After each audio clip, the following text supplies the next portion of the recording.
ફટાકડા ફોડે છે.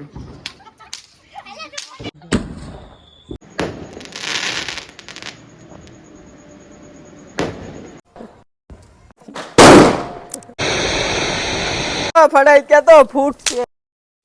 હાય ગાઈઝ, તો કેમ છો બધા? આઈ હોપ કે તમે બધા મજામાં હશો. અને અત્યારે મસ્ત નાહી ધોઈને ફ્રેશ થઈ જશું. અને અત્યારે વાગી ગયા છે 9 અને મસ્ત નાસ્તો ને એવું બધું કરી લીધું છે. અને આજે છે દિવાળી, તો મારા તરફથી તમને બધાને હેપી દિવાળી. હેપી દિવાળી, સહી દિવાળી. તો મસ્ત આજે સાંજે ફટાકડાને એવું પણ ફોડવાનું છે. મસ્ત ફટાકડાને એવું લઈ આવ્યું છું. તો વ્લોગ્સની અંદર કન્ટિન્યુ બના રહેજો. મમ્મીને એ પણ જાય છે ત્યારે વિન્સિયા શોપિંગ કરવા માટે દિવાળીનું બધું. તૂકતી પણ જાય છે કપડાને એવું બધું લેવા માટે. દિવાળી ખરીદી કરવા તૂકતી. સો ગાઈસ, ઝટકો કંઈક લઈને આવી ગયો છે. બસ આ કપડાં લઈને આવી ગયો છે. મસ્ત બ્રાન્ડેડ કંપનીની જે જોડ લઈને આવી ગયો છે.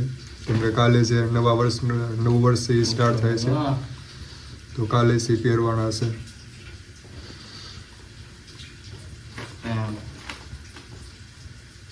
સ્ટેચ્યુને એવું તો છે અહીંયા જ મૂકી દીધું, કેમ કે બીજી ક્યાંય મૂકવાની જગ્યા નથી. તો આ પ્લાસ્ટિકના કાગળમાં પેક કરીને અત્યારે ક્યાંક રાખી દઈશું. પછી નવા મકાન બને ત્યાં રાખવાની છે. આ જો મારો અને કિશનનો નાનપણનો ફોટો. સો ગાઈઝ, અત્યારે વાગી ગયા છે 12:30 અને મને લાગી છે થોડી ભૂખ. તો મમ્મી તો વિન્સિયા જશે ક્યારે હવે ખબર નહીં. તો અત્યારે જો શાકભાજીને એવું કંઈ પડ્યું હોય તો આજે પહેલી વાર હું જે શાકને એવું બનાવીશ. તો જો પહેલાં તો શું શાકભાજી પડ્યું છે. વાગી ગયા છે 12:30. શાકભાજીમાં તો કોબી છે, સેમણે નથી ભાવતી એટલી બધી. ત્યાર પછી આમાં છે બટેટા, ટમેટા અને આમાં છે ભીંડો. તો ભીંડાનું જે શાક બનાવવું અત્યારે. સો ગાઈઝ, ફાઇનલી જે ભીંડો છે વોશ કરી નાખ્યો છે. હવે મસ્ત કટિંગ કરવાનું છે. સો ગાઈઝ, ફાઇનલી જે ભીંડો છે કટ થઈ ગયો છે. હવે મસ્ત જે શાક બનાવવાનું છે. ગાઈઝ, અત્યારે જ આ કનેક્ટર માટેનું જે હોય છે એ પણ પિન તૂટી ગઈ. હવે નવી હોય તો સારું, બાકી મંગાવવી પડશે.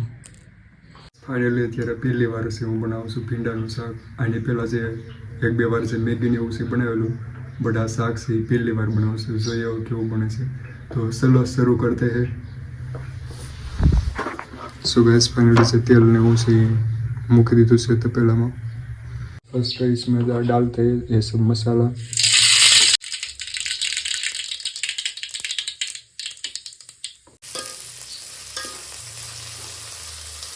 गैस फाइनली જે શાક બની ગયું છે, તો હું ટેસ્ટ કરું છું કેવું બન્યું છે.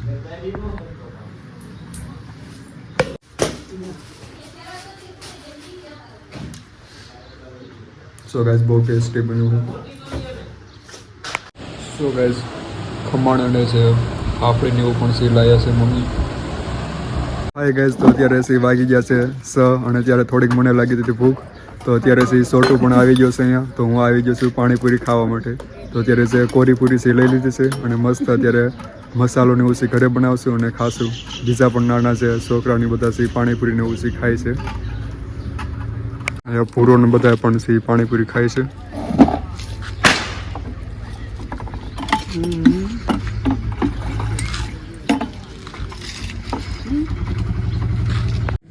સો ગાઈસ, ફાઇનલી જે પાણીપુરીનો મસાલો ને એવું બની ગયું છે. મસ્ત ખાઓ.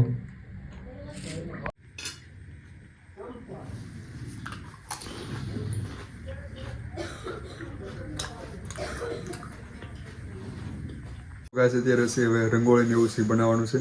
તો મસ્ત એક રંગોળી જે હશે મેં ડિસાઈડ કરી છે. તો જો હવે મને આવડે છે કે નહીં, ખાલી ટ્રાય કરું છું. તો કેવી બને છે એ હમણાં બતાવું તમને. તો અત્યારે કલરને એવું લઈને ચાલો બનાવીને ટ્રાય કરું છું. સો ગાઈસ, ફાઇનલી પહેલાં તો છે રંગોળી ડ્રોઈંગ એટલે દોરી નાખી છે. જો એને આઈડિયા આવી ગયો હશે. હવે આમાં જે કલરને એવું પૂરવાનું છે. આ બધા કલર છે.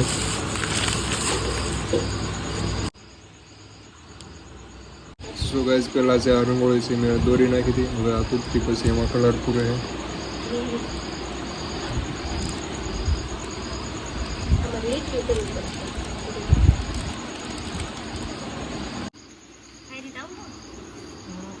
ખબર પડે કે હા મેં નાના મેં રંગોળી બનાવી. સો ગાઈઝ ફાઇનલી જે રંગોળી છે બની ગઈ છે ભગવાન શ્રી કૃષ્ણની.